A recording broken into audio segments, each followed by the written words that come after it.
utilizar agua, pero entonces las desaladoras, aparte de la inversión, la vida media es corta, de 20 años. Y bueno, está.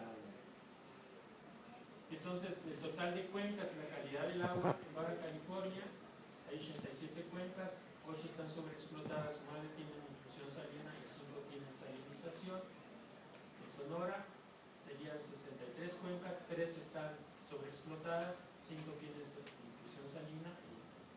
En el caso de Sinaloa, pues 24 cuencas, de las cuales 2 han sido sobreexplotadas. Entonces, no solo la demanda agrícola produce la intrusión salina, sino también la demanda de población. Entonces, hay 3 ciudades: Hermosillo por ser la capital, Nogales por ser zona fronteriza y Peñasco por ser zona turística. En 30 años, Hermosillo creció 116%, alcanzando 715,000 habitantes, mientras que Nogales en los 30 años creció a 189%. El INEGI estima una población del orden de 220,000, pero si se ponen a contar, más o menos llega entre 300 y 350,000. Entre todos los aspirantes a ser migrantes, esperando cruzar, los que regresan, los que se quedan en Nogales porque esperando volver a cruzar dentro de pronto, entonces hay una población flotante, hay un montón de colonias o asentamientos urbanos irregulares donde vive toda esta población. Y bueno, hay entonces demandas de agua. Además, el agua de la cuenca de Nogales se comparte con Nogales, Arizona, que tiene una población 10 veces menor que la de Nogales, Sonora. Bueno, pues son. El caso de Peñasco ha crecido 379% en los últimos 30 años. Su población actual es 57,000. Que antes era un pueblo de pescadores, pero ahora es casi puro residente norteamericano, y tiene más de 1 millón de visitantes al año. Entonces eso pone estrés sobre las cuencas y sobre la demanda de agua. Bueno, otro evento extremo son las heladas. Las heladas, sobre todo cuando dañan los daños de las cosechas agrícolas o la vegetación. El año pasado hubo una gran helada, 3, 4, 5 de febrero del 2011, se perdió cerca del entre el 80 y el 100% de las cosechas de maíz, tomate, berenjena, pepino, pimiento, morrón. Todos los jornaleros que trabajaban en el campo en febrero, entre 200 y 250,000, quedaron sin empleo. La Secretaría de Gobernación declaró emergencia en varios municipios de Chihuahua, fueron 15, Durango 21, Sinaloa 11, se echaron a perder 720,000 hectáreas de cultivo. En Sonora, 59 municipios se declaró emergencia, se perdieron del orden de 30,000 hectáreas de cultivo. Eso fue en la agrícola. Y aquí están las temperaturas extremas cerca de la parte de la sierra. Hubo temperaturas de menos 21. Estas son las cuencas de los distintos ríos, de las ciudades de Sonora, Mátate, Yaqui y Mayo. En Hermosillo, por ejemplo, la temperatura mínima fue de menos 2, entonces no estábamos preparados, las tuberías de las casas se reventaron. En otras partes la temperatura llegó a ser de menos 13, entonces por varios días la temperatura estuvo muy por debajo. Esa temperatura causó estragos en la vegetación. Entonces aquí tenemos una fotografía del verano del año pasado. La helada fue en febrero, esta es una fotografía de julio, entonces se ve medio quemado, no todo está verde. Este año pues ya reverdeció algunas cosas, pero hay plantas que perecieron en la helada. Tenemos una mezcla entre lo que reverdeció y lo que está muerto. Distintas especies de la vegetación nativa, pues algunas sufrieron daño por la helada. Entonces la chipura se quemó, la chiragüe 83%, el garambullo 53%, toda la rama blanca se quemó. El mezquite no sufrió daño. Después en otros sitios similar, entonces se quemó casi todo para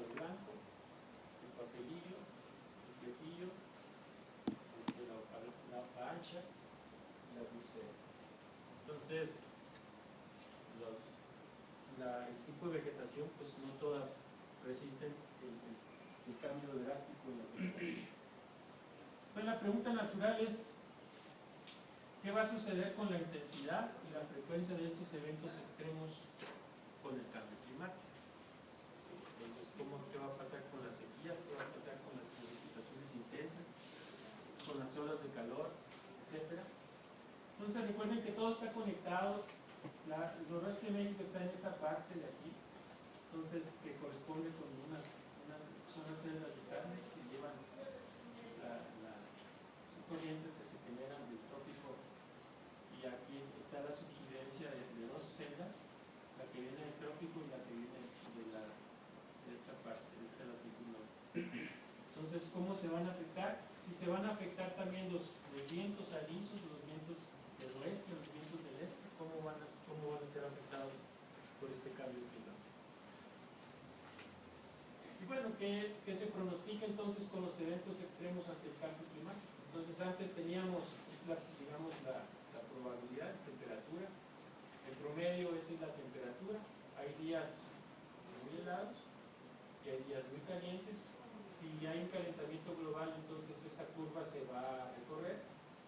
Entonces va a haber ahora quizá más días calientes y va a haber días que rompen récord muy calientes y va a haber menos días fríos, o sea, los inviernos van a ser más cálidos.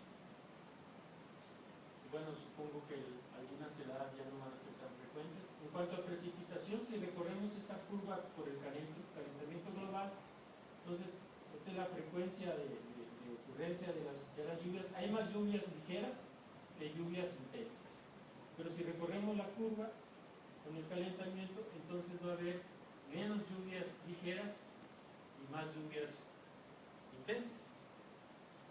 Entonces, como que suena medio raro decir, bueno, va a llover menos, pero va a precipitar más. ¿Sí? Entonces, ¿qué significa eso? Pues menos días lluviosos, pero cuando llegue a llover, va a llover intensamente y esa agua no se va a aprovechar porque se va a escurrir.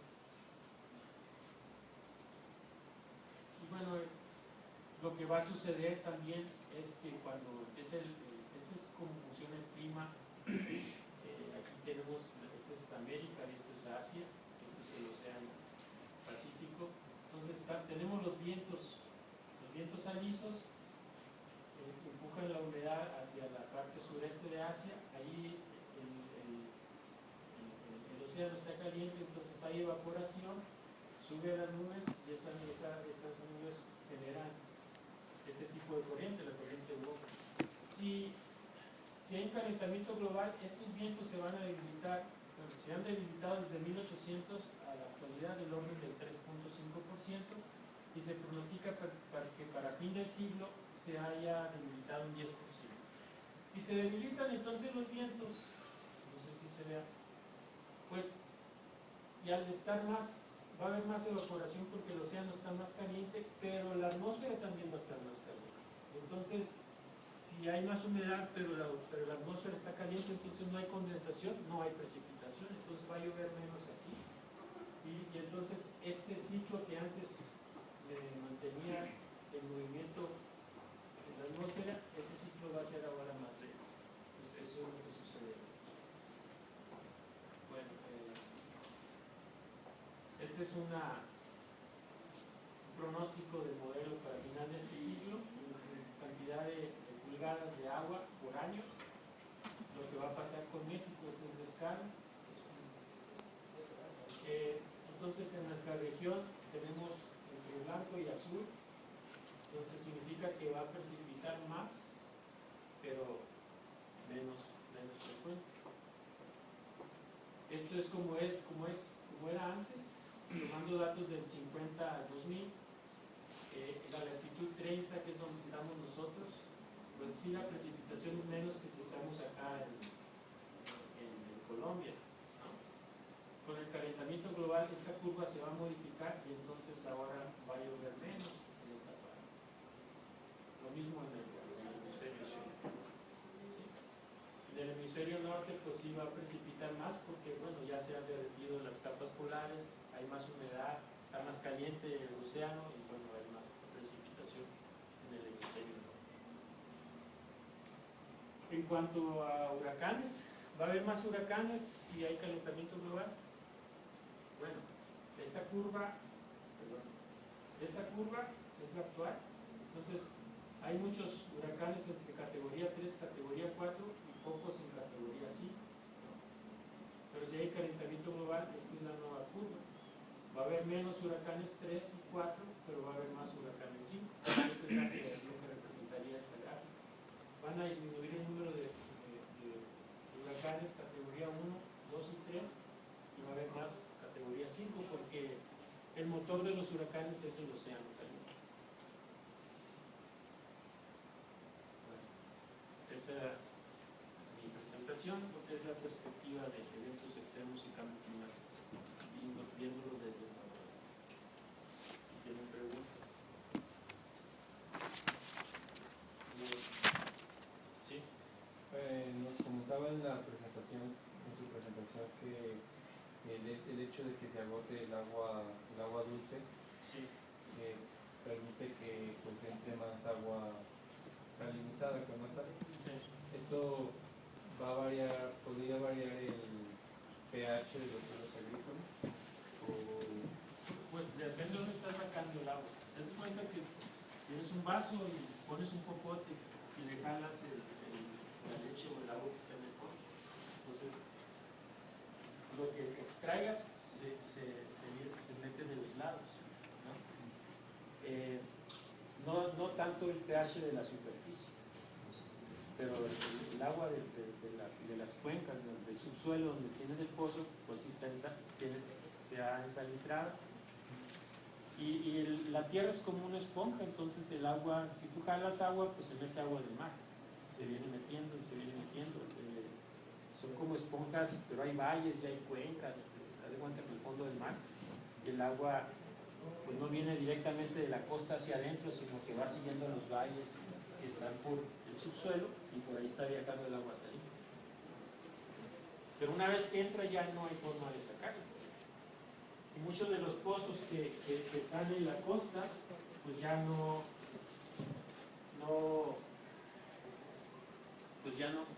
es irreversible. Y ahí hay muchos problemas de corte social. Por ejemplo, ¿qué hacen una vez que se desbarataron los ejidos, por ejemplo? Entonces, muchos de los inquietantes lo que hicieron fue rentar la parcela. Los permisos de pozo ya estaban dados. Entonces, lo que hacen es rentar. Entonces, viene alguien y siembra espárrago, por ejemplo. Entonces, el espárrago requiere mucha agua. Rentó el lugar, puso el pozo, se acaba el agua, se ensalitra y luego va y renta enseguida. Puso el agua y lo ensalitra. Entonces, ha avanzado todo lo que es la costa de Caborca, Hermosillo y Guaymas, en Palma, hay inclusiones aquí. En el caso de Hermosillo, pues la costa de Hermosillo hay una región que está velada de agricultura, que se usa para agua urbana, y bueno, recientemente polémica y todo, se está transfiriendo agua entre una cuenca a otra. Se va a llevar agua del Novillo, de la presa del Novillo, a Hermosillo, y bueno, los de Obregón, que son los que están río abajo de la presa del Novillo, pues protestaron porque les vamos a robar menos del 5% del agua que usaban en la presa. Entonces, es más complejo porque no solo es científico el problema, sino que aparecen los aspectos sociales y luego viene toda la normatividad. ¿Quién tiene derecho sobre el agua? Y si se puede, y si hay realmente un derecho de prioridad en el uso urbano, que en el uso agrícola, porque cerca del 80% del agua se usa en el sector agrícola. Pero una vez que se da la intrusión, pues ya no hay relación. Lo mismo si el suelo tiene sal, pues también el agua que esté ahí va a ser salobre, como es la región aquí del río Colorado, que desemboca. El río Colorado, el problema del río Colorado es que el agua que ha venido bajando por todo el Gran Cañón, pues le van extrayendo. Por ejemplo, Tucson vive de agua que extraen del río Colorado, entonces va un acueducto del río río Colorado a Tucson, y ellos usan agua del río Colorado. Pues al estar extrayendo agua dulce, pues empieza a aumentar la densidad de sal. Entonces cuando llega aquí a Mexicali, pues ya viene más salada el agua que lo que tenía en el norte. Por ejemplo, desalinadoras, aquí tenemos Peñasco, que mencionaba que es una zona turística. Entonces entre el gobierno mexicano y estadounidense se va a poner una planta desaladora para poder atender el crecimiento poblacional debido al auge turístico de Peñasco. Peñasco está a unas cuantas horas de las ciudades como Tucson y Phoenix.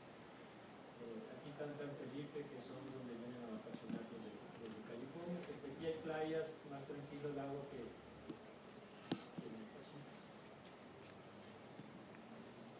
Sí. Una pregunta, las heladas, ¿qué registro tienen de cuánto tiempo es que se vienen presentando y cuánto han incrementado tanto su frecuencia como su intensidad? Pues la intensidad es variable, pero se supone que con el cambio climático la frecuencia de las heladas va a ser cada vez menos, pero son eventos extremos. Cuando mencionaba aquí esta curva de probabilidad o de frecuencia, aquí había, pues si hay heladas, siempre hay heladas, pero si esta curva, si hay un calentamiento global, entonces la curva se recorre, entonces la probabilidad de heladas ya casi es más pequeña, o sea, va a haber menos días muy fríos. ¿Qué está pasando? Por ejemplo,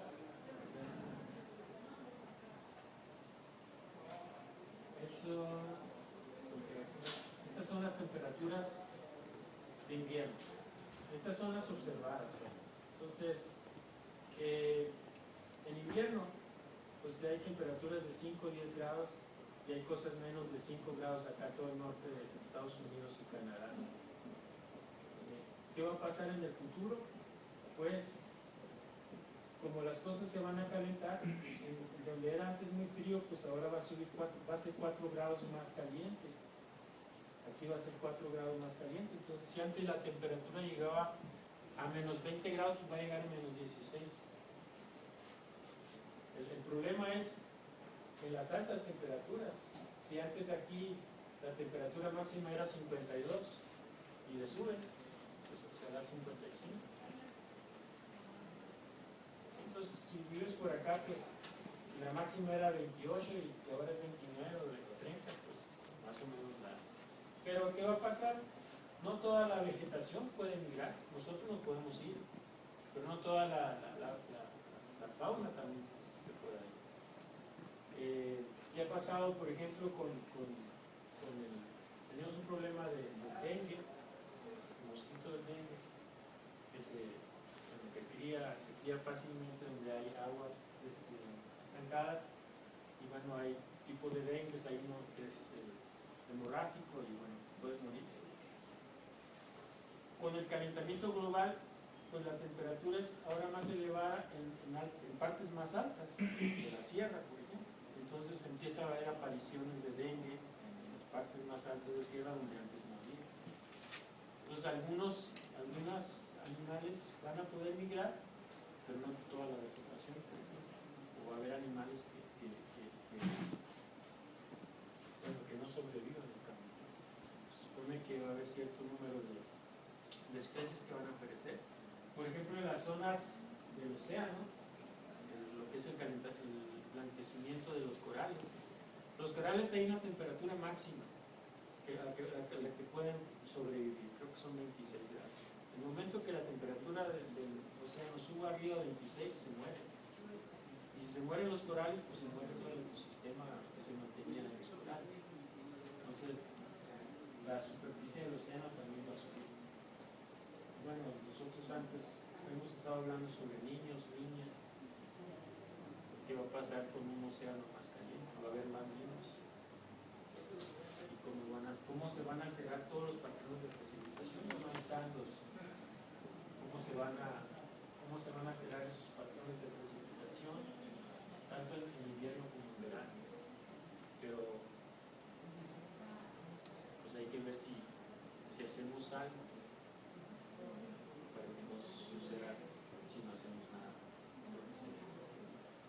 Entonces sí es frágil todo, todos somos frágiles a eso. Yo tengo una pregunta. Sí. Respecto a, es que apenas he estado viendo que hubo una cumbre de la Tierra y estaban mucho de las críticas que se hacen al uso de la tecnología en este nuevo paradigma de que tal vez la tecnología no salve el calentamiento global. Una de las cuestiones es que están intentando, mediante procesos químicos y físicos, hacer que las nubes produzcan más lluvia cuando uno lo desee. Esas cuestiones ya de jugar con el clima, pero ya de manera voluntaria, están surgiendo cada vez más. Entonces yo quisiera saber su opinión sobre estos temas de la tecnología aplicada al clima. ¿Es algo que debemos de evitar o mejor tal vez sí investigar? ¿Qué opina usted? Pues sí ha habido intentos de siembra de nubes, ¿no? O sea, les echaban yoduro de plata y entonces el yoduro de plata son como pequeñas partículas. Como si has visto un vaso de cerveza, cualquier impureza produce burbujas, o sea, hace cambiar el estado del líquido a gaseoso. En el caso de la siembra de nubes, tienes mucha humedad y le echas unas partículas y esas partículas sirven para condensar y hacerse las gotas de nube. Luego con las corrientes de convección dentro de las nubes esas gotas van creciendo hasta que es una gota de lluvia, luego precipita. Entonces sí hay fenómenos así, pero necesitas tener humedad para formar nubes. Y otra vez viene el lío legal. Oye, pero es que iba a llover en mi terreno, pero tú lo hiciste llover antes de que llegara a mi terreno. Entonces, esa es una. La otra cosa que está haciendo la tecnología para el cambio climático, pues es lo que se llama la geoingeniería, que es, por ejemplo, pues sabemos que si hay un exceso de CO2, ¿cómo podemos reducir los niveles de CO2 que hay en la atmósfera? Entonces tenemos que capturar ese CO2. He visto experimentos de desarrollo de árboles sintéticos, o sea, son árboles que son filtros que nomás están jalando aire, y el CO2 que lo atrapan, lo condensan y lo van guardando en algún lado. Entonces, como purificando la atmósfera, pero como si quisiéramos eliminar la contaminación de la Ciudad de México. Aunque pusiéramos un gran abanico o una gran aspiradora, el tamaño de la atmósfera es muy grande. Entonces las escalas son muy grandes. Y pues sí necesitamos hacer mucho de eso o buscar otra forma de no contaminar, no producir. O sea, bajar las emisiones de CO2 como tenemos formas de bajar los contaminantes de la atmósfera. Pero sí muchas de nuestras actividades impactan las actividades de este tipo de fenómenos, entonces tenemos que cambiar y no esperar que alguien venga y nos cambie, tenemos que cambiar nosotros. Entonces, ¿cómo podemos cambiar nosotros? Pues cambiando nuestra huella de carbono, por ejemplo. Si tenemos un calentador de agua, pues no me gustaría tenerlo a 45 grados, lo puedo tener a 30. Si tengo calefacción, si tengo refrigeración, pues moverle el termostato para que no gaste tanta energía eléctrica que a su vez se tiene que generar en la ventana. Entonces, si compramos cosas que nomás vienen de Europa, pues todo lo que están gastando en combustible, en traer las cosas, mejor compramos cosas locales, generamos una economía, fortalecemos la economía local. Entonces, una serie de pasos que tenemos que hacer nosotros para entonces nuestro impacto ambiental sea menos y ser más sustentable. ¿Alguna otra pregunta? ¿No? Bueno, pues gracias.